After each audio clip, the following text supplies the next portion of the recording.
Hello.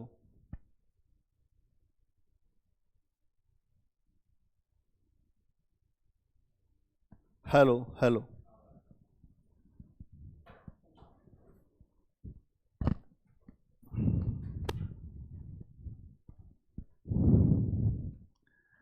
कौन सी copy लेके आई? जियो की?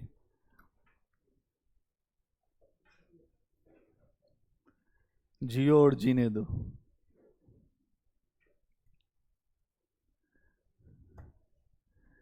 जीवन जीना भी अपने आप में कठिन है। क्यों? आसान नहीं है।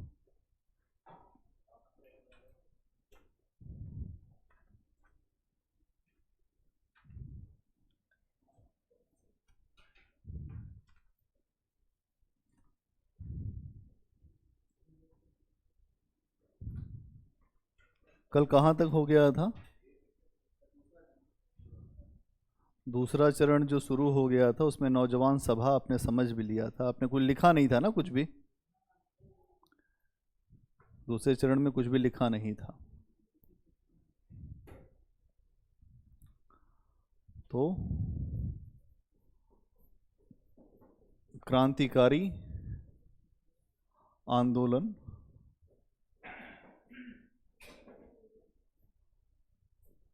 इसको इंग्लिश में क्या कहते हैं? रेवोल्यूशनरी मूवमेंट, है ना, क्रांतिकारी आंदोलन। और अगर हम देखें तो ये कब से कब तक चला प्रेम?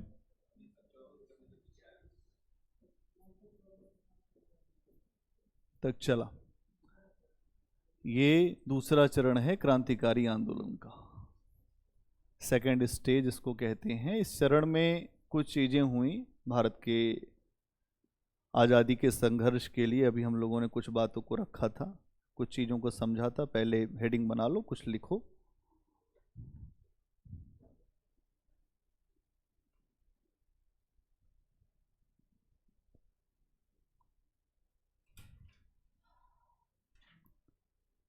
पहला पॉइंट बनाओ। फरवरी 1922 में, फरवरी 1922 में चौरी चौरा हत्याकांड के बाद, चौरी चौरा हत्याकांड के बाद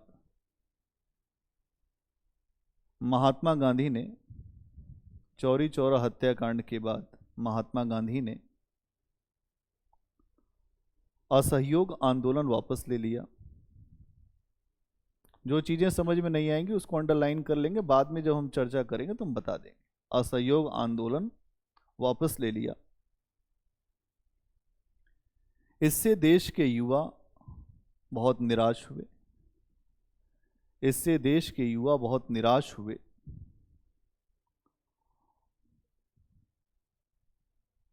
इससे देश के युवा बहुत निराश हुए तथा वे महात्मा गांधी की अहिंसा वाली रणनीति से दूर हटने लगे, तथा वे महात्मा गांधी की अहिंसा वाली रणनीति से दूर हटने लगे। दूर हटने लगे, अगला पॉइंट। मतलब अब हम ये चर्चा कर रहे हैं कि क्रांतिकारी आंदोलन का सेकेंड फेज क्यों शुरू हुआ। तो इसका पहला रीजन ये है कि चौरी चौरा हत्याकांड, चौरी चौरा कहाँ है? ये उत्तर प्रदेश के गोरखपुर के पास एक स्थान है। चौरी चौरा हत्याकांड के बाद महात्मा गांधी जी ने असहयोग आंदोलन वापस लिया। आंदोलन वापस लेना पहला रीजन तो ये है, इसलिए ये मूवमेंट शुरू हुआ। पहला रीजन तो ये है। दूसरा रीजन क्या है? आगे आओ, आप देखिए फिर आगे क्या हुआ। अगला पॉइंट बनाओ। अधिकांश युवाओं का मानना था, अगला पॉइंट, अधिकांश युवाओं का मानना था आजादी केवल, अधिकांश युवाओं का मानना था आजादी केवल उग्र रणनीति और हिंसा के साधनों से ही मिल सकती है।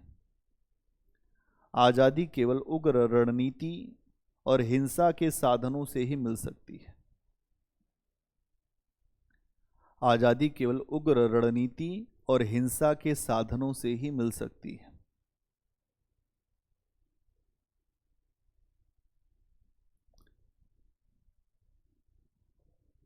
यह विश्वास उन्हें रूस, चीन, आयरलैंड, मिस्र की क्रांतियों से मिला था। यह विश्वास उन्हें रूस, चीन, आयरलैंड, मिस्र आदि की क्रांतियों से मिला था, जिसके परिणाम स्वरूप क्रांतिकारी आंदोलन का दूसरा चरण शुरू हुआ। जिसके परिणाम स्वरूप क्रांतिकारी आंदोलन का दूसरा चरण शुरू हुआ। तो अगला पॉइंट क्या हो जाएगा? अगर हम कहें तो जो विदेश में क्रांतियां हो रही थी, विदेश की क्रांतियां भी भारत के युवाओं को लुभा रही थी।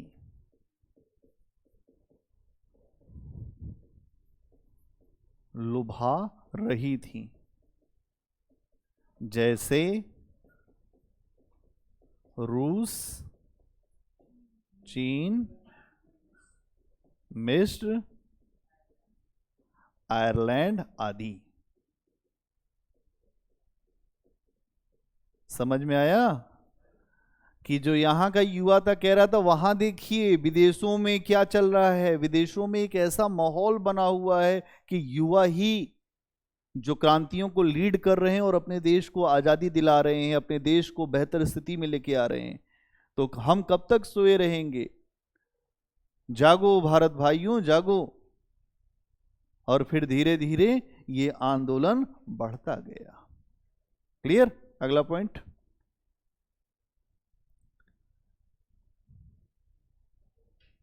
इस चरण के नेताओं में राम प्रसाद बिस्मिल,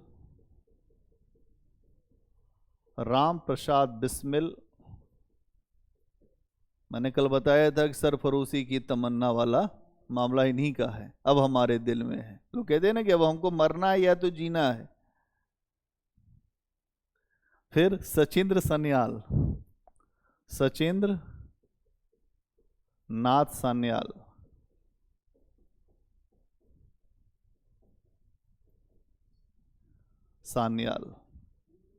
हाँ, मास्टर सूर्यसेन, ये सारे नेता थे इस चरण के, है ना। ये जो सेकंड फेज है इस चरण के नेता है मास्टर सूर्यसेन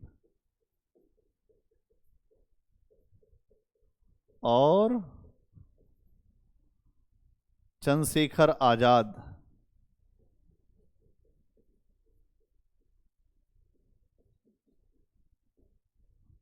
आजाद जिंदा ही पैदा हुआ और जिंदा ही मरेगा।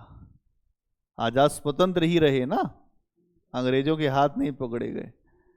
हमेशा आप देखते होंगे कि लोग अक्सर जो चंद्रशेखर आजाद की फोटो लगा लेते हैं, भगत सिंह फोटो लगा लेते हैं। आजकल देखिए जो पंजाब की राजनीति इसी नाम पे चल रही, भगत सिंह फोटो आजकल वहां पे लगाई जाती है कि शहीद आजम कहलाते हैं। ठीक है। इसके अलावा और भी इसमें जो सुभाष चंद्र बोस भी अगर आप देखोगे तो इसी रणनीति के व्यक्ति हैं सुभाष चंद्र बोस। इसीलिए उनको कांग्रेस से भी बाहर निकाला गया था, क्योंकि गरम दल के नेता थे, और जो गरम दल के नेताओं को गांधी जी बहुत पसंद करते नहीं थे, और जिसको पसंद नहीं करते उसका कैरियर जो है खराब हो जाता था, है ना। तो गांधी जी की पसंद होना है तो देश का प्रधानमंत्री बन जाता, लेकिन नहीं हुआ ऐसा। ये है कि ये आंदोलन क्यों खड़ा हुआ, इसके ये नेता थे। क्लियर? अब नौजवान सभा, नौजवान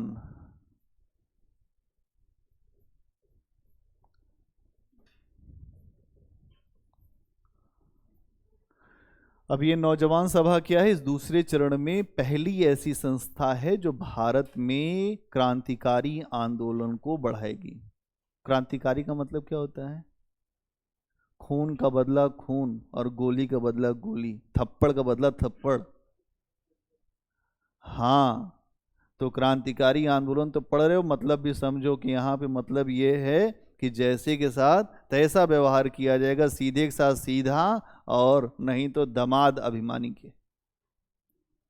हाँ, नहीं तो उंगली टेढ़ी करनी पड़ती है, फिर आदमी सब समझता नहीं बात को। तो आज के समय लड़कियों को तो एकदम ये सब एकदम काम करना चाहिए, नहीं? और लड़कों को भी करना चाहिए। जो गलत हो तो गलत कहो, सही हो तो सही करो। अब लिखो इसमें नौजवान सभा में एक दो पॉइंट। इस सभा की स्थापना स्थापना भगत सिंह,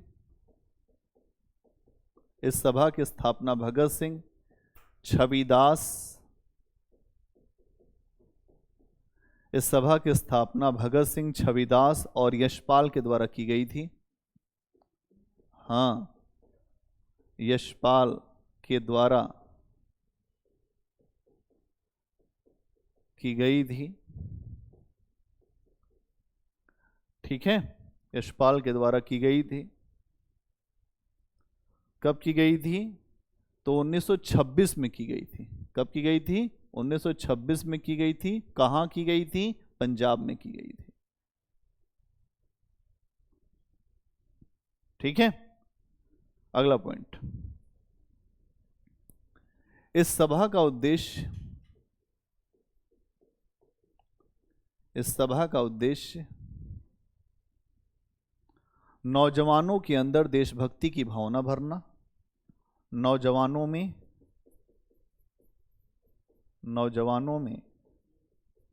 देशभक्ति की भावना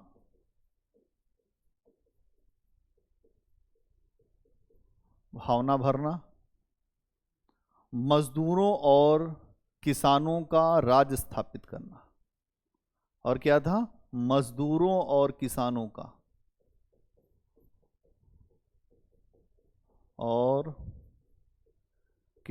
का राज्य स्थापित करना।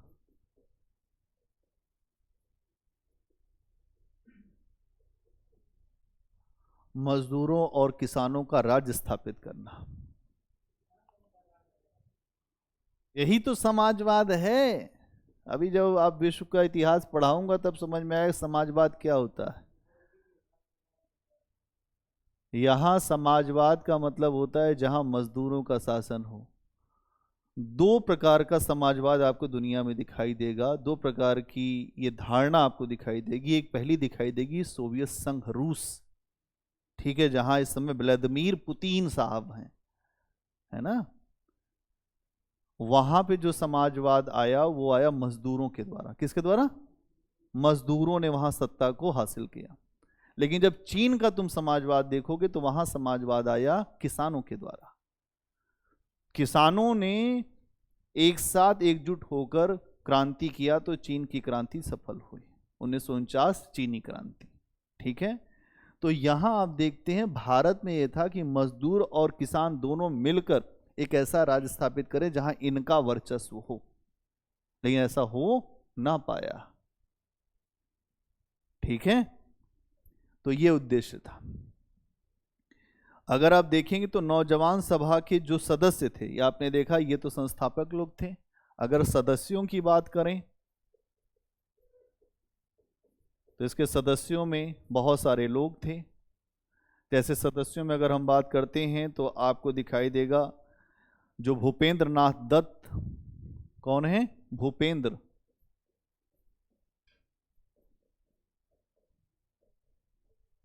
ठीक है, भूपेंद्र नाथ दत्त। इसके अलावा अगर आप देखो तो आपको दिखाई देंगे अमृत डांगे, अमृत डांगे, अमृत डांगे। फिर आपको दिखाई देंगे चंद्रशेखर आजाद,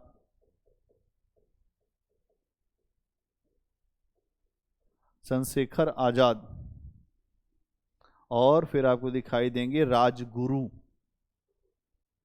राजगुरु आदि, ये सारे इसके सदस्य थे। क्लियर? नौजवान सभा, नौजवान सभा का मतलब युवाओं की सभा। एक आई थी मूवी युवा, अगर देखोगे, अगर कभी तुम लोग मूवी देख, इसीलिए मूवी देखना चाहिए, उसमें युवाओं की शक्ति दिखाया गया है। युवा किसी भी देश की जान होते हैं। भारत दुनिया का ऐसा देश है जहां सबसे ज्यादा युवा है, सबसे युवा देश कहलाता भारत। और चाइना वृद्ध हो रहा है, भारत जवान हो रहा है, इसलिए भारत के पास अपार संभावनाएं हैं, बहुत ज्यादा पोटेंशियल है भारत के पास। अगर हमने सही दिशा में मोड़ दिया अपने लोगों को तो भारत विश्व की बड़ी महाशक्ति बनेगा। अगर हमने सही दिशा में नहीं मोड़ा तो हम पीछे की तरफ जाएंगे। कुछ समझ में आ रहा है? हाँ? अगला पॉइंट बनाओ। इस सभा ने, किस सभा ने? नौजवान सभा ने। इस सभा ने साइमन कमीशन का विरोध किया। इस सभा ने साइमन कमीशन का विरोध किया। इस सभा ने साइमन कमीशन का विरोध किया और लाला लाजपत राय की मृत्यु के बाद, और लाला लाजपत राय की मृत्यु के बाद सैंडर्स की हत्या कर दी। लाला लाजपत राय की मृत्यु के बाद सैंडर्स की हत्या कर दी।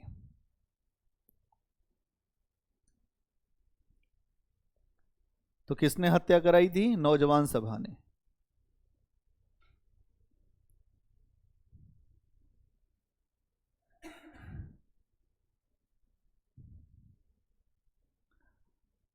अच्छा देखो, आगे चल के अगर आप देखोगे ना, तो जो हिंदुस्तान, जो रिपब्लिकन आर्मी एसोसिएशन था, उसमें चल के इसका जो विलय हो गया था नौजवान सभा का। हाँ, आगे चल के एक पॉइंट और लिख लो। वर्ष 1928 में, ईयर 1928, वर्ष 1928 में इसका हिंदुस्तान रिपब्लिकन एसोसिएशन में विलय कर दिया गया। वर्ष 1928 में इसका हिंदुस्तान रिपब्लिकन एसोसिएशन में विलय कर दिया गया, विलय कर दिया गया। अगला पॉइंट बनाओ।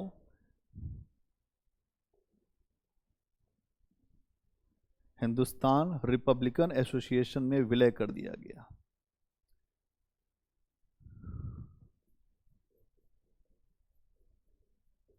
Hindustan Republic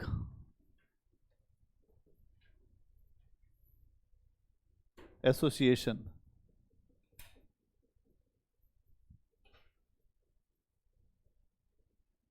Hindustan Republic association, English में कहते हैं HRA, Hindustan Republic association, HRA,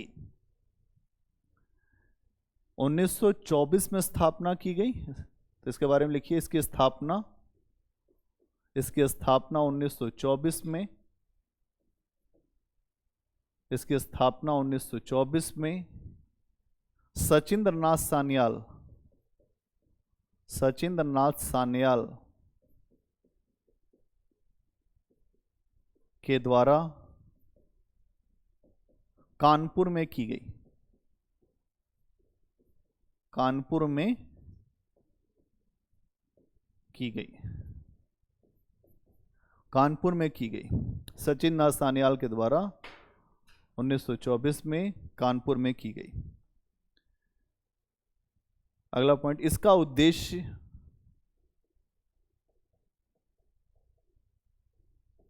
ऐसे ही हमको पढ़ना चाहिए, जैसे मैं फ्रेम कर रहा हूं ऐसे ही पढ़ना चाहिए, तो आपके दिमाग में तुरंत बैठता चला जाएगा। प्लेट्स के रूप में, एक प्लेट हटाई, दूसरी प्लेट, प्लेट हटाई, फिर दूसरी प्लेट, नहीं? ये दिमाग का भी स्ट्रक्चर है हमारे। ठीक है, उद्देश्य क्या है? उद्देश्य आप देखेंगे, इस एसोसिएशन का उद्देश्य क्रांतिकारी गतिविधियों के द्वारा भारत में एक समाजवादी संघीय गणतंत्र, क्रांतिकारी गतिविधियों के द्वारा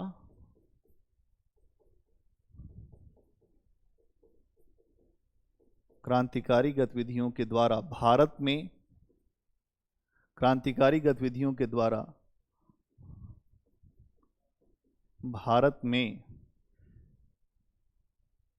एक समाजवादी संघीय गणतंत्र स्थापित करना। भारत में एक समाजवादी संघीय गणतंत्र स्थापित करना। अब आपसे प्रश्न पूछे कि एचआरए का उद्देश्य क्या है? भारत में क्रांतिकारी गतिविधियों के माध्यम से एक समाजवादी गणतंत्र की स्थापना करना। बिल्कुल सही। अगर ये पूछ दे कि इसका उद्देश्य भारत में एक ऐसा राज्य बनाया जाए जो लोकतांत्रिक तरीके का होगा, लेकिन वो बात सही नहीं है। एक ऐसा राज्य जो समाजवादी तरीके का होगा। कैसा होगा? समाजवादी संघीय गणतंत्र होगा। ठीक है, ये स्थापित करना था। अब इसके प्रमुख जो सदस्य थे वो कौन कौन से थे? अगर हम यहीं पे कर लें सदस्य, तो इसके सदस्यों में अगर हम देखें तो सदस्यों में राम प्रसाद बिस्मिल, योगेश चंद्र, राम प्रसाद बिस्मिल, योगेश चंद्र, ठीक है, योगेश चंद्र, अशफाक उल्ला खान,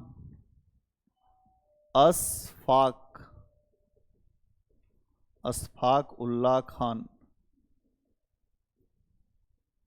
ठीक है, योगेश चंद्र, योगेश, भगत सिंह, चंद्रशेखर आजाद, भगत सिंह, चंद्रशेखर आजाद, चंद्रशेखर आजाद, राजेंद्र लाहिड़ी और रोशन सिंह।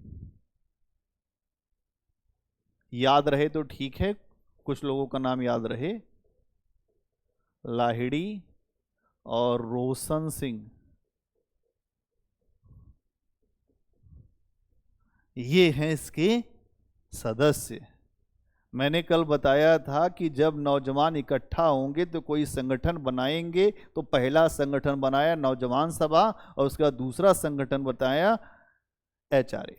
क्यों बनाया? क्योंकि सैंडर्स की हत्या के बाद माहौल बिगड़ गया था, लगातार दबाव दिया जा रहा था, दबिश दी जा रही थी। उसके परिप्रेक्ष्य से कई आवश्यकताएं महसूस हो रही थी, और जब आवश्यकता महसूस होगी तो आवश्यकता महसूस होने के बाद एक नया संगठन बनेगा जिसका नाम है एचआरए।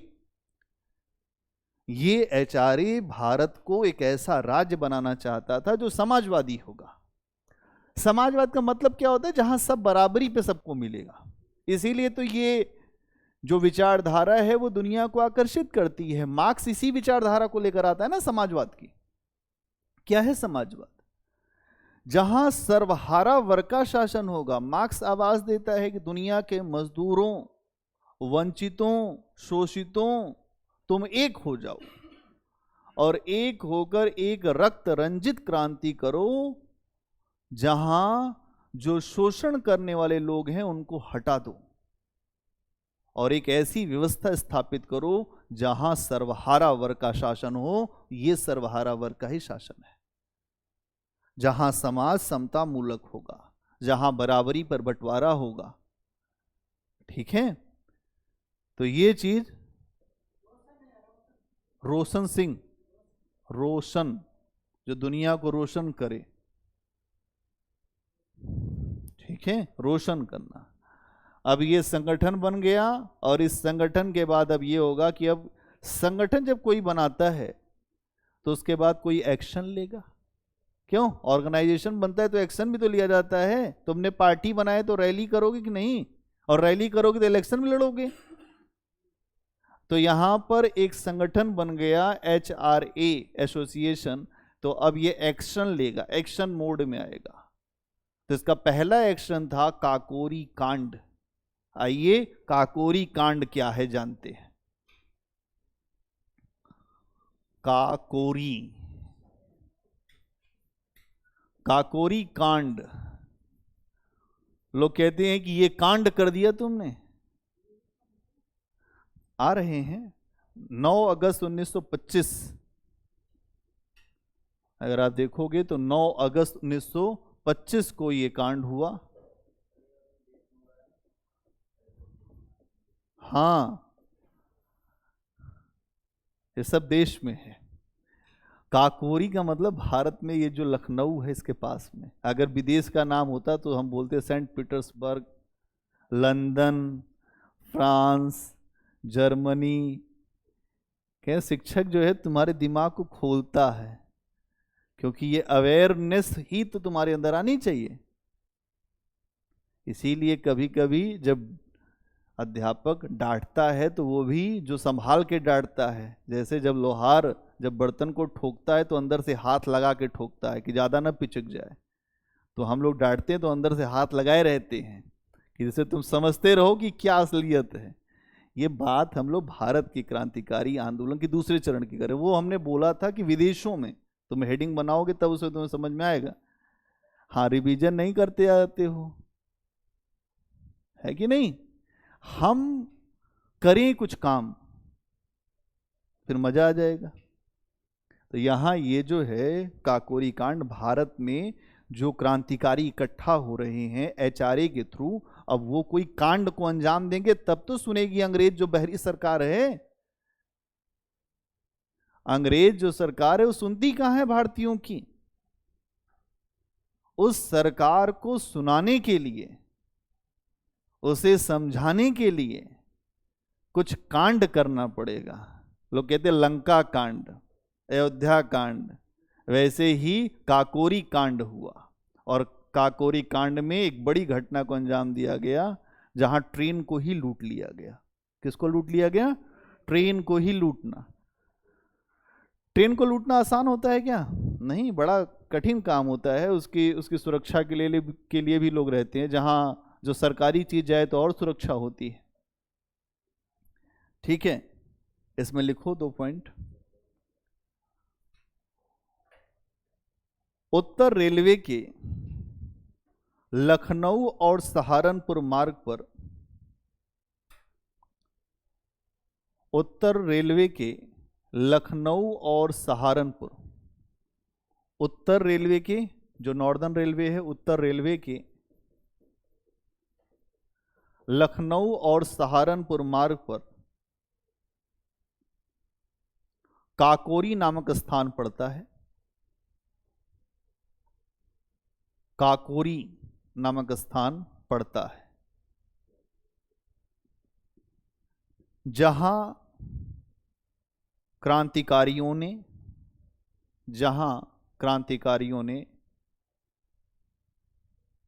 लखनऊ पैसेंजर ट्रेन, जहां क्रांतिकारियों ने लखनऊ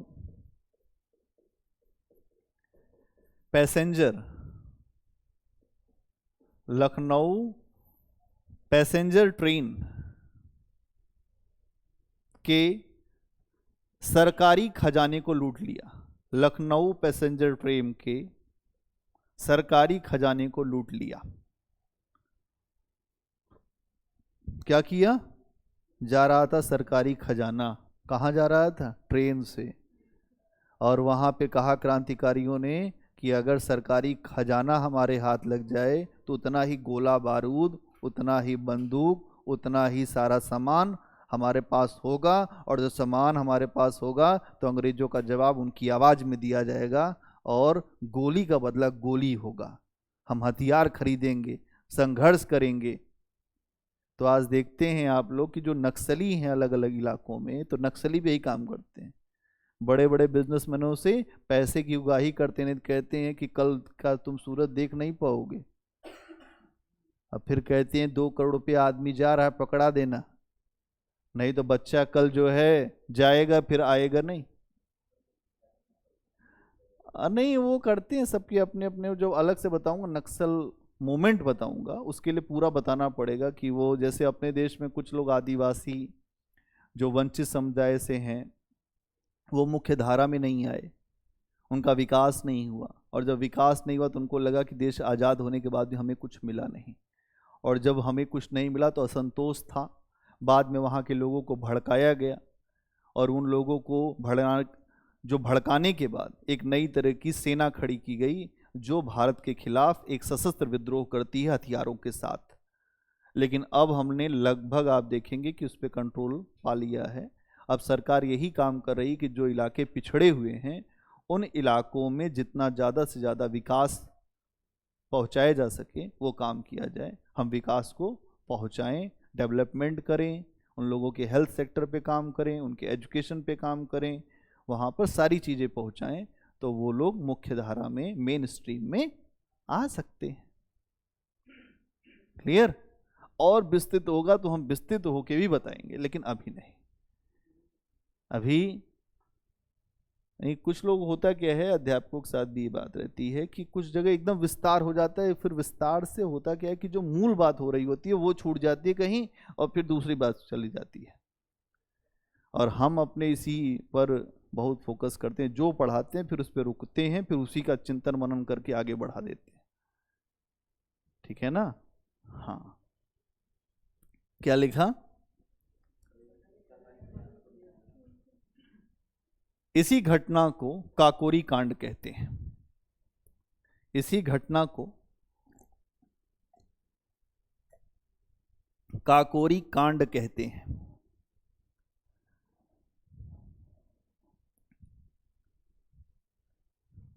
इस घटना के बाद 29 क्रांतिकारियों को गिरफ्तार किया गया। इस घटना के बाद 29 क्रांतिकारियों को गिरफ्तार किया गया। गिरफ्तार किया गया, जिसमें से 4 को फांसी चढ़ा दिया गया। अब घटना किया गया है, अंग्रेज हैं, अंग्रेज वैसे भी खतरनाक थे, केवल उनका चेहरा गोरा था, अंदर से बहुत काले थे। 29 लोगों को गिरफ्तार किया गया, जिसमें से 4 को फांसी चढ़ा दी गई। वहीं ब्रैकेट में लिख दो राजेंद्र लाहिड़ी।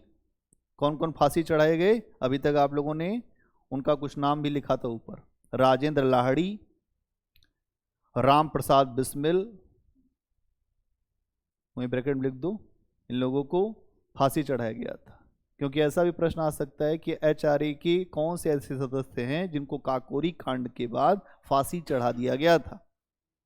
तो 4 सदस्य हैं, राजेंद्र लाहिड़ी, रोशन सिंह, राम प्रसाद बिस्मिल और अशफाक उल्लाह खान। ये 4 हमारे महान क्रांतिकारी जिनको इस घटना के बाद फांसी चढ़ा दिया गया। ये सोना अपने लिए थोड़ा लूटे थे, ये सोना जो है देश के लिए एक संघर्ष करने के लिए लूटा था ना इन्होंने, कि अंग्रेजों को बताया जाए कि हम केवल बैठे नहीं है तो हमारे ऊपर शासन कर रहे हो, हमें तुम्हारा शासन बर्दाश्त नहीं है, हम तुम्हारे शासन को झेल नहीं सकते, हमें उसको हटाना पड़ेगा और इसके लिए हम डू और डाई कुछ भी कर सकते हैं। करो या मरो, अब कुछ भी होगा, अब रण बड़ा भीषण होगा, वही होगा कर्ण वाला, पीछे नहीं हटना है। अब जब नाव को छोड़ दिया तो धार क्या मझधार क्या, अब मझधार में या तो डूब जाएंगे या तो पार होंगे। तो भगत सिंह ने यह भी कहा था कि हम आज़ादी नहीं देख पाएंगे, आज़ादी हमारे मरने के बाद ही मिलेगी, लेकिन आज़ादी के लिए हम कुछ दे जरूर जाएंगे देशवासियों को। आज जो आप यहां आराम से बैठे हैं उनकी कुर्बानी है। आप सोचते हैं जाति धर्म और वो सब से ऊपर थे, राष्ट्र देश के लिए उन्होंने अपना बलिदान किया, सर्वोच्च बलिदान। अपने आप को मारना सामान्य नहीं है, किसी के लिए मरना आसान है, कि कोई किसी को नहीं मिला उसके लिए कोई मर गया, लेकिन दूसरे लक्ष्य के लिए मरना ये बहुत कठिन काम। तो यहां आप इन लोगों का ये बलिदान बहुत बड़ा बलिदान है। ठीक है, अगला पॉइंट बनाइए, हिंदुस्तान सोशलिस्ट रिपब्लिकन एसोसिएशन। अभी तक आपने देखा था हिंदुस्तान रिपब्लिकन एसोसिएशन, अब आप देखेंगे हिंदुस्तान सोशलिस्ट, बीच में सोशलिस्ट कर दो।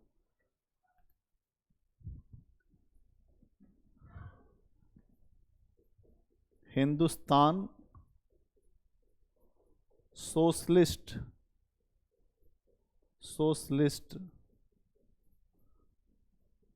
Republic association.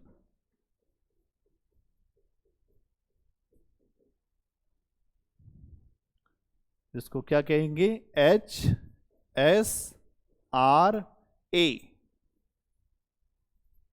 HSRA। काकोरी कांड के बाद फिर HRA की जो गतिविधियां भारत में संचालित होती थी, अंग्रेजों ने इतना दबाव बना दिया कि HRA के सदस्य आपस में मिल ही नहीं पा रहे थे। अंग्रेज यही काम करते थे, जब कोई घटना हो जाती थी, जिस संगठन के बारे में जानते थे उसको पूरी तरह से कुचलने का काम करते थे, उसको दबाने का प्रयास करते थे, क्योंकि उनके अंदर कोई दया नहीं थी, कोई लगाव नहीं था भारतीयों के प्रति, क्योंकि वो भारत में रहकर भी विदेशी ही बने रहे, अलग रहते थे, अलग बस्तियां थीं। भारतीयों को जानवरों के ही बराबर माना जाता था। हाँ, बिल्कुल बराबर माना जाता था कि जानवर भी भारतीयों के ही समान है। अपने आप को बड़ा उच्च मानते थे, नस्ली आधार पर बड़ा बेहतर मानते थे। भारत के लोगों को बड़ा नीचे मानते थे, कहते थे तुम जंगली हो, बर्बर हो, जंगल में रहते हो, तुमको कुछ नहीं पता, तुम्हारा देश जो है यहाँ पर केवल जो बीन बजाने वाले लोग रहते हैं, ऐसा देश है ये, यहाँ कुछ है ही नहीं। इस तरह की बातें थी। तो अब आप देखोगे कि HRA इसीलिए स्थापित किया गया कि HRA की गतिविधियों को, उनकी एक्टिविटीज को रोकने का प्रयास हुआ, इसलिए एक नया संगठन बनाना पड़ा। ठीक है, इसमें लिखो, इसकी स्थापना चंद्रशेखर आजाद के द्वारा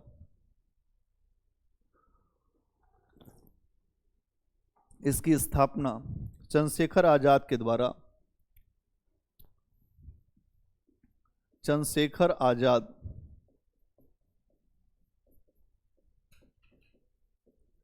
आजाद के द्वारा 1928 में दिल्ली के फिरोज शाह कोटला मैदान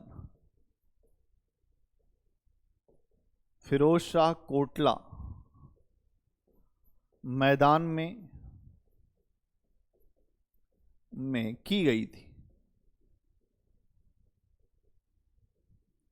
फिरोज शाह कोटला मैदान में की गई थी।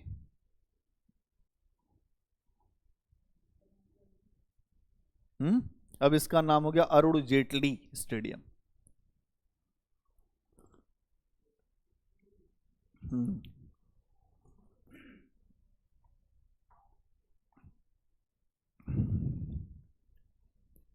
अब इसका उद्देश्य क्या है? उद्देश्य वही होगा समान।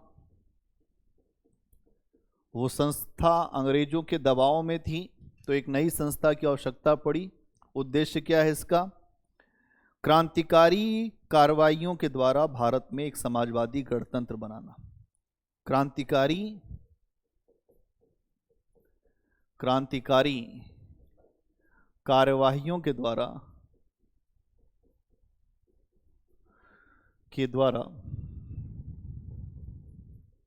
भारत में समाजवादी गणतंत्र,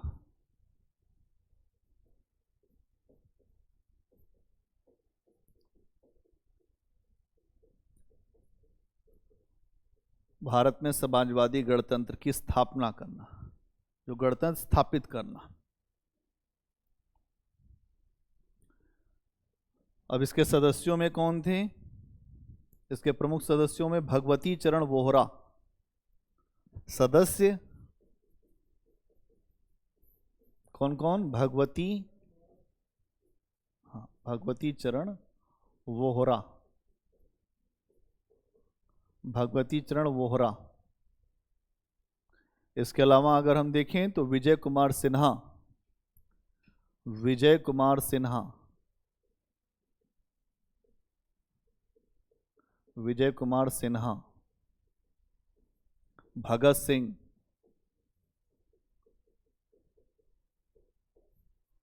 ठीक है, विजय कुमार सिन्हा, विजय कुमार सिन्हा, भगत सिंह, जयदेव कपूर, जयदेव कपूर। इसके अलावा जयदेव कपूर के अलावा शिव वर्मा और सुखदेव, शिव वर्मा, सुखदेव आदि।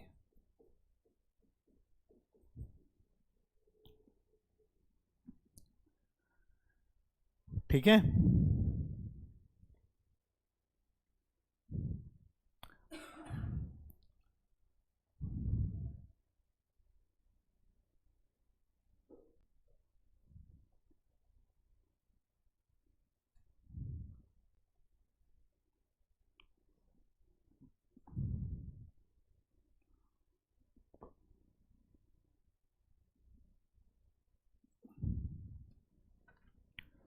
ठीक है।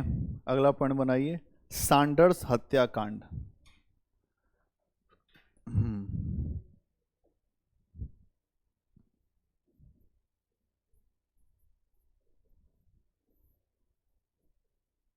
कभी कभी कुछ चीजें बेवजह भी होती हैं लेकिन उनका भी मतलब होता है। तो सैंडर्स का मतलब भी जो यही है कि बेवजह मारा गया लेकिन मारा जाना जरूरी था।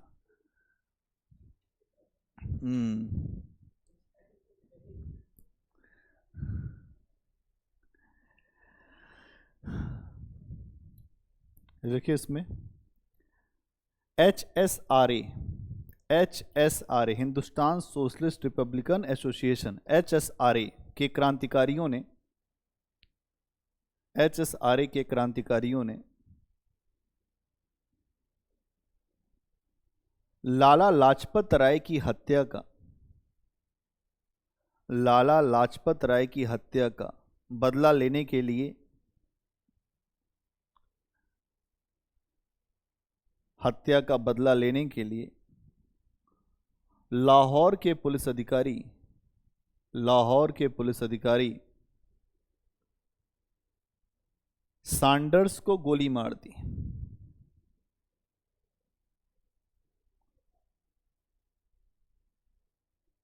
यद्यपि मारना स्कॉट को था, यद्यपि मारना स्कॉट को था, स्कॉट नाम का अधिकारी था जिसको मारना था। किसको मारना था? स्कॉट को।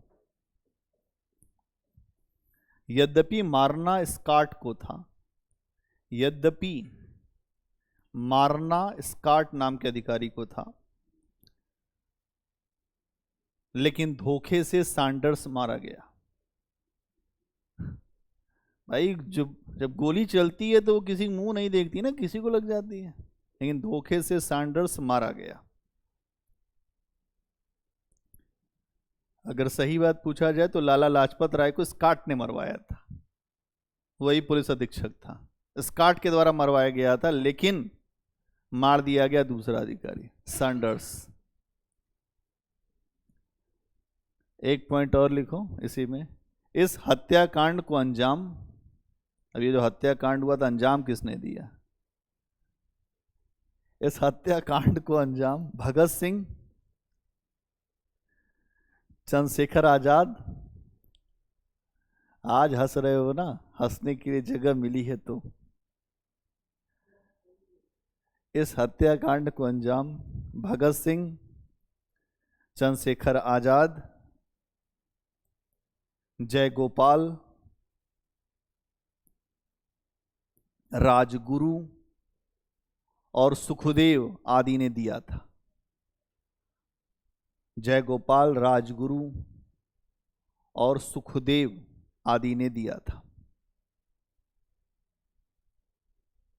ठीक है, अगला पॉइंट बनाओ।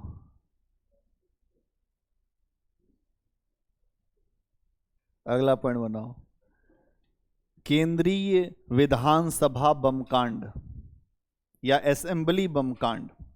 अगला पॉइंट बनाओ, केंद्रीय विधानसभा बम कांड, केंद्रीय विधानसभा बम कांड, है ना। इसको हम असेंबली बम कांड भी कहते हैं, असेंबली।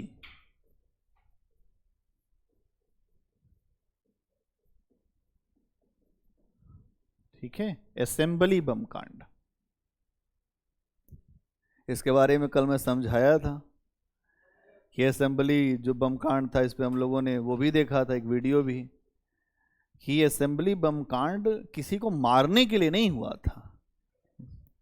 मारने के लिए होता तो मार देते किसी स्पीकर को, लेकिन बहरे जो अंग्रेज सरकार है, जो बहरी है, उसके कान में कुछ जाता नहीं है। इसलिए भगत सिंह ने कहा कि हम अंग्रेजों के कान में आवाज पहुंचाएंगे, असेंबली में जाके बम फोड़ेंगे। और उसी लिए ये बम कांड किया गया। लिखिए इसमें, HSRA की यह सबसे प्रमुख घटना है। HSRA की, Hindustan socialist Republican association, HSRA की यह सबसे महत्वपूर्ण घटना है। वहीं लिख दीजिए दूसरी। पहली सैंडर्स को मारे, ये दूसरी कर दी। अगला पॉइंट लिखिए, 8 अप्रैल 1929 को, 8 अप्रैल 1929 को, 8 अप्रैल 1929, 1929 को भगत सिंह, बुटकेश्वर दत्त, भगत सिंह बुटकेश्वर दत्त,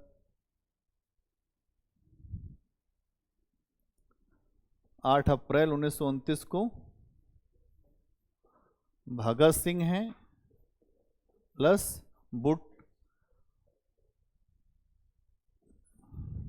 बुटकेश्वर, भगत सिंह प्लस बुटकेश्वर दत्त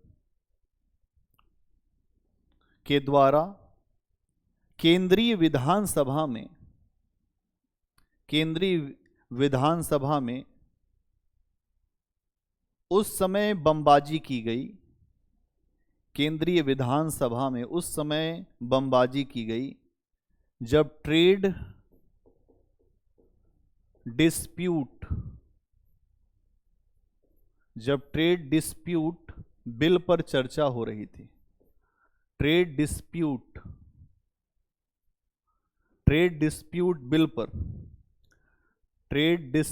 बिल पर एवं पब्लिक सेफ्टी बिल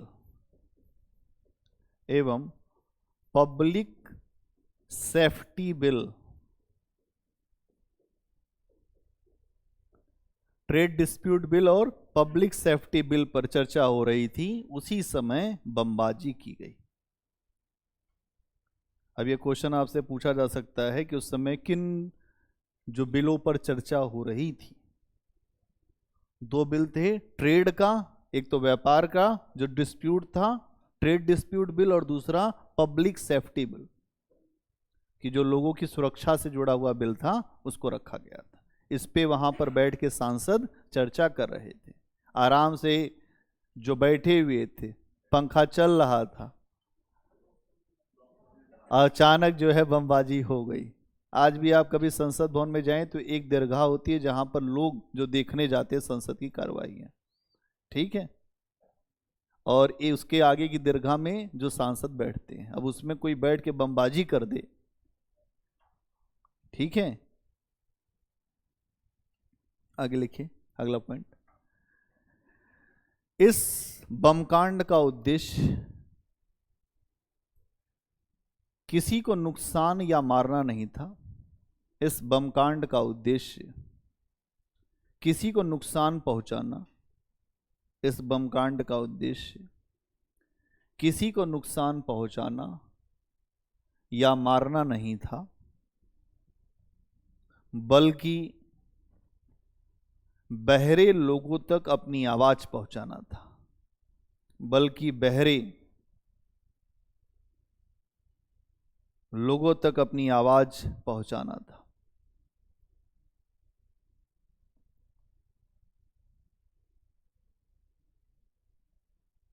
इसी बमकांड के समय सबसे पहले इसी बमकांड के समय सबसे पहले भगत सिंह ने इंकलाब जिंदाबाद का नारा दिया था। इसी बमकांड में सबसे पहले भगत सिंह ने इंकलाब, कौन सा कलाब? इंकलाब जिंदाबाद, इंकलाब जिंदाबाद का नारा दिया और स्वेच्छा से अपनी गिरफ्तारी दे दी। इंकलाब जिंदाबाद का नारा दिया और स्वेच्छा से अपनी गिरफ्तारी दे दी।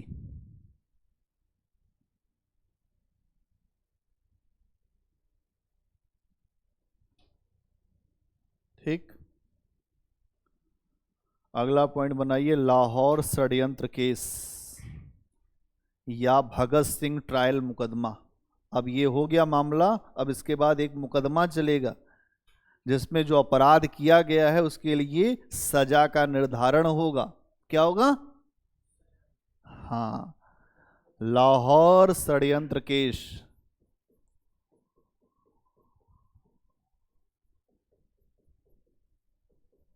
या Bhagat Singh trial case, Bhagat Singh trial case इसको कहते हैं। ये 1929 में ये मुकदमा चला, 1929 में ये मुकदमा चला। ये मुकदमा दो मुख्य विषयों को जोड़कर चलाया गया। पहला, असेंबली बम कांड। हाँ, दो मुकदमे यहाँ पे दो हिस्से थे, एक तो सैंडर्स हत्याकांड और दूसरा विषय था इसमें असेंबली या केंद्रीय विधानसभा, केंद्रीय विधानसभा बम कांड। दो मुद्दे यहां पर साथ चल रहे थे, दो मुद्दों को लेकर यहां पर मामला था। ठीक है,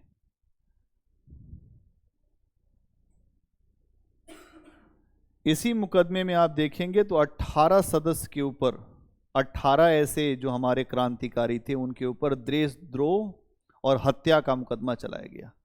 18 क्रांतिकारियों के ऊपर, 18 क्रांतिकारियों के ऊपर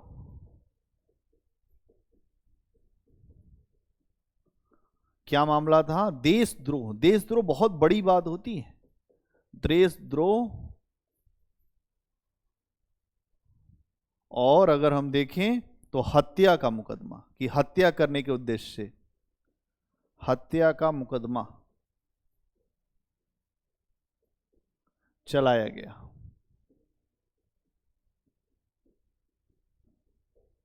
हत्या का मुकदमा चलाया गया कि हत्या किया। ठीक है, अगला पॉइंट बनाइए, जेल में इन क्रांतिकारियों के साथ, अगला पॉइंट बनाओ, जेल में इन क्रांतिकारियों के साथ, ये जो 18 लोग जो पकड़े गए, जेल में इन क्रांतिकारियों के साथ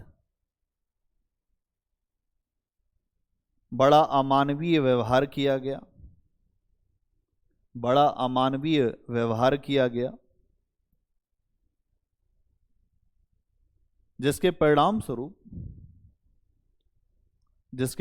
स्वरूप क्रांतिकारियों के द्वारा, जिसके परिणाम स्वरूप क्रांतिकारियों के द्वारा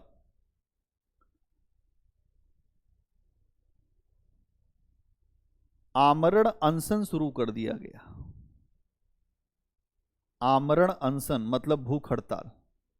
आमरण, जब तक मरेंगे नहीं तब तक भोजन नहीं करेंगे। आमरण अनशन शुरू किया गया। आज के समय में लोग ये करते हैं, लेकिन पहले ही जूस पी लेते हैं। नहीं, शुरू करते हैं, आप देखते होंगे रैली लगाते हैं, हम जब तक नहीं हटेंगे तब तक मांग नहीं मानी जाएगी। लेकिन उस समय का माहौल कुछ और था। ठीक है, आमरण अनशन शुरू किया गया। इन्हीं क्रांतिकारियों में से जतिन दास भी शामिल थे। इन्हीं क्रांतिकारियों में से जतिन दास, अंडरलाइन कर देना, जतिन दास, जतिन दास भी शामिल थे, जिन्होंने 64 दिन 64 डेज, जिन्होंने 64 दिन की भूख हड़ताल के बाद अपने प्राण त्याग दिए। यहां आदमी 6 दिन बिना भोजन रहे तो उसको हर चीज हो जाएगी।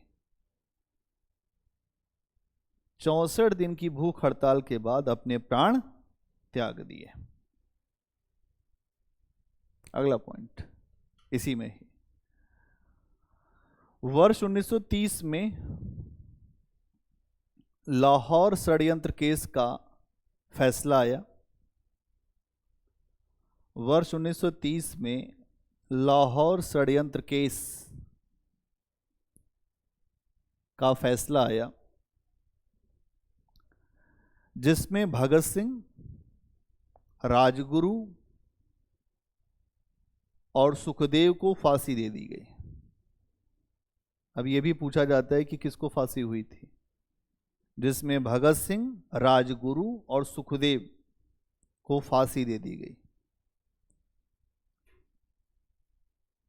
और इन्हें 23 मार्च 1931 में, और इन्हें 23 मार्च 1931 में फांसी चढ़ा दिया गया।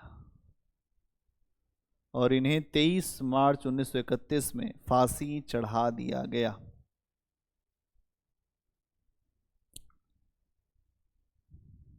कल यहीं तक चर्चा की थी और आज उसको लिखकर हमने कंप्लीट कर दिया।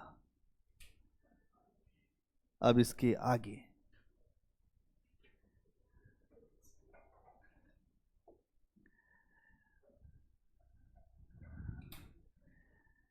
हाथ दुख गया,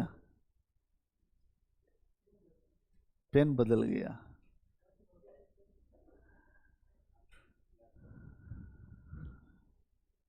अगला पॉइंट बनाओ, Indian Republican army. Indian Republic army, कुछ लिखना नहीं है, बस आपको समझ लो। इंडियन रिपब्लिक आर्मी अब एक ऐसी आर्मी बनेगी जो भारतीय लोगों से, जो रिपब्लिक मतलब क्या होता है, लोग, इंडियन का मतलब भारतीय, भारतीय लोगों से एक आर्मी बनाई जाएगी। आर्मी मतलब एक सशस्त्र सेना जिनके पास हथियार होगा और वो भारत के लिए संघर्ष करेगी। अब इस आर्मी में कुछ लड़कियां भी शामिल होंगी। अब आइए देखिए कि भारत की वीरांगनाएं किस तरीके से लड़ाई लड़ती हैं। ठीक, अब देखो, ये जो इंडियन रिपब्लिक आर्मी है, इसकी स्थापना 1930 में की गई। एक व्यक्ति थे अध्यापक। अध्यापक बहुत खतरनाक होते हैं, अच्छे हो तो ठीक, और ज्यादा अच्छे हो तो और भी खतरनाक हो जाता है। हाँ, तो यहां ये जो अध्यापक थे उनका नाम था मास्टर सूर्यसेन। क्या नाम था? मास्टर सूर्यसेन। और उनके बहुत सारे विद्यार्थी थे। 1930 में मास्टर सूर्यसेन, जो उस समय भारत में एक हिस्सा था चटगांव, जो अभी आप देखेंगे तो बांग्लादेश का बड़ा जो बंदरगाह है, लेकिन पहले वो हमारे जो बंगाल का हिस्सा था, तो वहीं पर मास्टर सूर्यसेन, जिनको दा साहब या मास्टर दा कहते थे, मास्टर दा, हाँ मास्टर दा इनको कहते थे, इन्होंने एक संस्थान स्थापित किया जिसको इंडियन रिपब्लिक आर्मी कहते हैं 1930 में। कहाँ स्थापित किया? तो चटगांव में स्थापित किया। ठीक, अब उद्देश्य क्या था इनका? जैसा उद्देश्य होता है क्रांतिकारियों का, भारत से ब्रिटिश सत्ता को उखाड़ के फेंक देना। जैसे जो पेड़ लगा है भारत में अंग्रेजों का, उस पेड़ को उखाड़ के फेंक देना वापस। इसके लिए इन्होंने एक रणनीति अपनाई कि अपने आप को संगठित किया जाए, अपने आप को ऑर्गेनाइज किया जाए, सबको ट्रेंड किया जाए और फिर अंग्रेजों के खिलाफ विद्रोह का बिगुल फूंक दिया जाए। विद्रोह तभी तो हो सकता है जब आपके पास शक्ति हो। पता चले आपके पास आदमी ही नहीं है, आप लड़ने चले गए तो पहले ही राउंड शहीद हो गया, कुछ कोई बचा ही नहीं, सारे मोती शहीद हो गए। अब अकेला मोती कोई बचा, वो क्या कर लेगा? नहीं। तो इन्होंने ये किया कि कुछ स्थान, जैसे चटगांव एक स्थान है वहीं पे बंगाल में, जिसका नाम है मेमन सिंह, बारीसाल, यहां पर जहां जहां अंग्रेज थे, कहां कहां? चटगांव, ठीक है, चटगांव में, बारीसाल और मेमन सिंह, ये स्थान है सारे, ये सारे स्थान हैं। कहां के स्थान है? बंगाल के।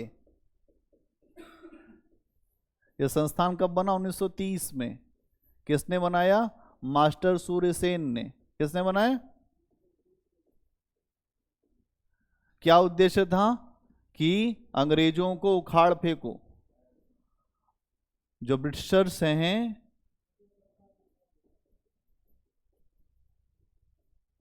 को हटाना। ठीक, अब यहां पे ये अंग्रेजों के जो स्थान थे ये तीनों, यहां के हथियारों के जो बेस थे उन्हें लूट लिया गया। देखो, हथियारों के बेस कैंप को ही लूट लिया। वाह, खरीदने की भी जरूरत नहीं। अंग्रेज की, देखो यही तो बात, हिम्मत थी तो खेल है सारा। अंग्रेजों का जो बेस कैंप था, जहां हथियार रखे जाते हैं, हर जगह जाओगे तो चाहे वो पुलिस हो, आर्मी हो, एक स्थान होता है जिसको कहते हैं क्वार्टर गार्ड। क्वार्टर गार्ड में एक अधिकारी की नियुक्ति होती है, उसके बिना आप घुस नहीं सकते। क्वार्टर गार्ड में ही सारे असलहे जमा होते हैं, और फिर जब आप जाते हैं ड्यूटी पे तो असलहे मिलते हैं, फिर जमा करना पड़ता। असलहा अगर गायब हो गया, हथियार आपसे गायब हो गया, नौकरी पे चली जाएगी और जेल अलग जाओगे। और क्या, वो आपको दिया गया है। तो यहां पर अगर आप देखें तो शस्त्रागार को ही लूट लिया गया। वो अंग्रेजों का शस्त्रागार था, चटगांव, बारिशाल और मेमन सिंह। अब इसके जो प्रमुख सदस्य थे तो यहां पर कई लोग थे। एक व्यक्ति थे अनंत सिंह, एक व्यक्ति थे अंबिका चक्रवर्ती। कई सदस्य थे इसके, अनंत सिंह, अंबिका चक्रवर्ती, अंबिका चक्रवर्ती, जैसे मिथुन चक्रवर्ती के ही परिवार से, तो ये समझो अंबिका चक्रवर्ती। ठीक है, और अब हमारी महिला सदस्य प्रीति लता वाडेरकर। प्रीति लता, प्रीति लता वाडेकर। ठीक है, इसके अलावा अगर आप देखोगे कल्पना दत्त,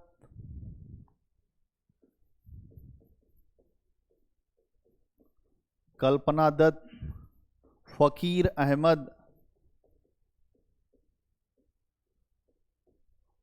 फकीर अहमद, गणेश घोष, गणेश घोष,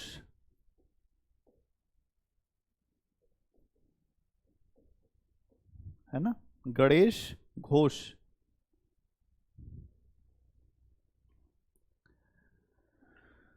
ये है मामला, ये सारे इसके सदस्य हैं। घटना पहली ये हुई कि 18 अप्रैल 1930, ये घटना 18 अप्रैल की है। कब की है? 18 अप्रैल। 18 अप्रैल 1930 को क्या किया आईआरए ने? इसका जो शॉर्ट फॉर्म क्या होगा? आईआरए। आईआरए,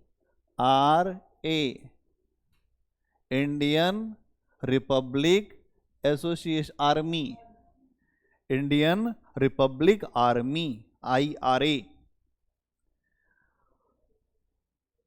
अगर आप देखोगे तो आईआरए की भूमिका में दो लड़कियां जिसका आपने नाम लिखा है, जो प्रीति लता वाडेकर और कल्पना दत्त, इनका बड़ा ही महत्वपूर्ण नाम है और बहुत महत्वपूर्ण भूमिका भी रही है। ठीक है, अगर आप देखोगे तो 18 अप्रैल 1930 को मास्टर सूर्य सेन ने लीडरशिप अपना दिया, उन्होंने नेतृत्व दिया लोगों को, और चटगांव, बारिशाल और मेमन सिंह, इन तीनों स्थानों पर जो अंग्रेजों के हथियार रखे हुए थे, उन हथियारों को लूट लिया, बेस कैंप को, और कहा कि आज से भारत की अस्थाई सरकार हमारी यहां पर खड़ी होती है, और अस्थाई सरकार का निर्माण कर दिया। एक अभी आपने देखा था जो निर्वासित भारत की अस्थाई सरकार थी, जो राजा महेंद्र प्रताप के और जो बरकतुल्ला थे उनके उसमें बनी थी। तो राजा महेंद्र प्रताप पहले राष्ट्रपति और बरकतुल्ला पहले प्रधानमंत्री, जिसको रूस और जर्मनी ने मान्यता भी दी थी। वो जो निर्वासित सरकार थी, ये भारत के अंदर क्रांतिकारियों ने अपनी सरकार स्थापित किया, और वो सरकार स्थापित करने वाले व्यक्ति सूर्य सेन है। कौन है? हाँ, मास्टर सूर्य सेन, और जिसके राष्ट्रपति सूर्य सेन बने। कहे ऐसा है कि प्रेसिडेंट मैं हूं, हम ही हैं जो हैं। सूर्य सेन इसके राष्ट्रपति बने, और इसमें दो लड़कियों की भूमिका मैंने आपको बताई ही, जो महत्वपूर्ण है। प्रीति लता जो थी, अंग्रेजों से बचने के लिए प्रीति लता ने कहा कि मैं अंग्रेजों के हाथ में नहीं पड़ूंगी, चाहे जो हो जाए। क्रांतिकारी मिजाज की महिला थी, जहर खा लिया, अंग्रेज मुझे न गिरफ्तार कर पाए इसलिए जहर खा लिया। ठीक है, कल्पना दत्त पकड़ी गई, उन्हें आजीवन कारावास दिया गया। अब आप लोग ये बात समझिए कि 1930 में भी ऐसी महिलाएं थीं जो अपना सर्वोच्च बलिदान कर रही। हाँ, आजीवन कारावास एक महिला को मिला जिसका नाम है कल्पना दत्त। ठीक है, चटगांव, ये जो हमला किया गया, जो शस्त्रागार हमला हुआ जो मास्टर सूर्य सेन के द्वारा, इस हमले के बाद पूरे भारत में आग की तरह ये बात फैल गई कि मास्टर दा का इतना बढ़िया चल रहा है। क्रांतिकारियों के अंदर एक नई प्रेरणा, एक नया उत्साह जाग गया। और इस घटना के बाद, ये जो घटना यहां पे हुई, इस घटना के बाद बंगाल के दूसरे हिस्सों में भी क्रांतिकारी आंदोलन बहुत तेजी से बढ़ने लगे। इसी क्रम में अगर आप देखेंगे तो बंगाल के अलग अलग हिस्सों में कई लोग खड़े हो गए अपने देश की आज़ादी के साथ, अपने देश की स्वतंत्रता के साथ, अपने मूल्यों के साथ। उसमें एक महिला है, अगर आप देखोगे तो एक स्कूल था, कोमिला स्कूल था, 1931, जो दिसंबर 1931 की घटना है। कोमिला स्कूल है जो बंगाल में ही, कोमिला, ये घटना है दिसंबर 1931। ये भी घटना जो बंगाल में ही है, और इस घटना के ऊपर मास्टर सूर्य सेन का बहुत असर है। दो लड़कियां पढ़ती थी इस स्कूल में, कोमिला के स्कूल में। एक का नाम था शांति घोष और दूसरे का नाम था सुनीति चौधरी। शांति घोष, नाम में ही केवल शांति है, वैसे शांति नहीं है। हाँ, सुनीति चौधरी। 4 महिलाओं का नाम आ गया।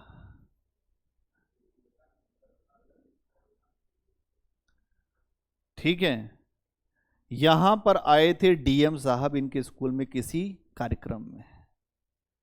इन दोनों छात्राओं को अचानक क्या हुआ, इन दोनों छात्राओं ने निकाला पिस्टल और गोली मार दी, और मारकर हत्या कर दिया डीएम की। डीएम की हत्या कर दिया कोमिला स्कूल की 2 छात्राओं ने। वीरांगनाएं थी, ये भारत ऐसे ही थोड़ो नहीं है रानी लक्ष्मीबाई का ही केवल नाम है, और भी रानी लक्ष्मीबाई हुई है। ठीक है। अब ये घटना पूरी बहुत तेजी से फैल रही थी कि मास्टर जो सूर्यसेन ने एक बहुत अच्छा कदम उठाया, उसको देखते हुए पूरे बंगाल में अलग अलग हिस्सों में उत्साही लोग बढ़ रहे थे, और ये उत्साह अंग्रेजों के लिए खतरनाक था। ये अंग्रेजों को दहलाने के लिए बड़ा ही जरूरी था। दहल रहे थे अंग्रेज की, बताओ, लड़कियां भी अब मारने लग गई यहां की। फिर उसके बाद एक घटना और हुई फरवरी 1932 में। कब घटना हुई? फरवरी 1932। ये घटना तो 1930 की है, लेकिन इस घटना के बाद धीरे धीरे पूरे बंगाल में ये बातें फैलने लगी। और फिर अगर आप देखो तो फरवरी 1932 में एक और बहुत बड़ी घटना घटित हुई। क्या हुआ? कलकत्ता विश्वविद्यालय की घटना है ये।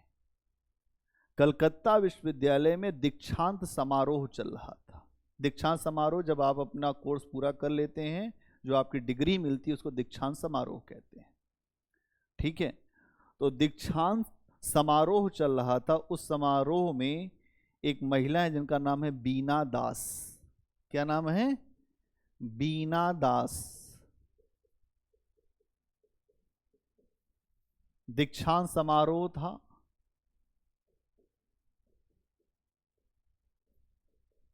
कहाँ का? कलकत्ता विश्वविद्यालय का। कलकत्ता विश्वविद्यालय का दीक्षांत समारोह चल रहा था, जहां पर बीना दास ने बहुत बड़ा काम किया। बंगाल के गवर्नर को ही गोली मार दी। बंगाल के गवर्नर को, अपनी डिग्री ले रही थी, डिग्री लेते हुए ही बंगाल के गवर्नर को गोली मार दी। बंगाल के गवर्नर को गोली मार दी।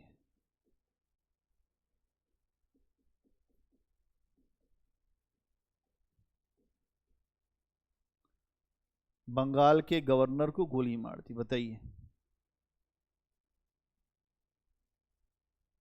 ये है घटना। ठीक है। तो आपको समझ में आया महिलाओं ने इस देश के लिए कितना कितना अच्छा अच्छा कार्य किया है, कदम उठाया है। गोली मार दी, उसके बाद ये नहीं बताया कि फिर इन लोगों के साथ फिर कितना अत्याचार हुआ। अब आप ये भी तो देखिए। तो यहां ये समस्या है कि इस देश की आजादी में सबका एक अपना स्थान है। और आपसे ये प्रश्न भी पूछा गया कि भारत के राष्ट्रीय आंदोलन में महिलाओं के योगदान को बताएं। भारतीय राष्ट्रीय आंदोलन में महिलाओं की भूमिका को रेखांकित करें। राष्ट्रवाद की जो नई धारा थी, उसमें महिलाओं ने अपना अद्भुत सहयोग प्रदान किया। टिप्पणी करें। कई प्रकार के प्रश्न बन सकते हैं, बस आपको थोड़ा सा जो मसाला बना के लिखना पड़ेगा। और अगर आपको ये बात समझ में आ गई तो आप लिख ले जाएंगे, नहीं तो दुनिया जहान का नॉलेज ले लीजिए, आप कुछ नहीं कर पाएंगे। है ना? ज्ञान तो होता ही है, महासागर है। हम तो जितना पढ़ते हैं उतना ही लगता है कम है, लगता है कि कुछ नहीं जानते। अब कुछ लोग थोड़ा जानने के बाद ज़्यादा जानने लग जाते हैं। ये स्थिति खतरनाक होती है। तो आपकी इस सफलता में, इस जो परीक्षा है आपकी यूपीएससी की, यहाँ पर बहुत ज़्यादा जानकर बहुत अच्छा नहीं किया जा सकता। अगर आप अच्छे तरीके से थोड़ा जानकर बेहतर तरीके से लिखना जानते हैं तो आप सफल हो जाएंगे। लेकिन बहुत ज़्यादा पढ़कर, बहुत ज़्यादा लिखकर कुछ नहीं होगा। कौवा नहीं बनना है, हंस बनना है। कौवा केवल कांव कांव करता है, शोर बहुत करता है, काम कुछ नहीं करता। हंस जो है काम की बात करता है, उसके बाद मोती खाने चला जाता है। सफेद मोती खाता है, सफेद जैसा दिखता है, एकदम सफेद दूध जैसा। तो हमें भी उसी तरीके का बनना है, उसी तरीके का प्रयास करना है। ठीक है, तो चलिए आज के लिए यहीं, और फिर कल हम लोग आज़ाद हिंद फौज की चर्चा करेंगे कि आज़ाद हिंद फौज क्या की भारत में, कैसे किया, क्या क्या उसका आधार रहा, उसके लिए हम लोग आधार बनाएंगे। क्या करेंगे? हाँ,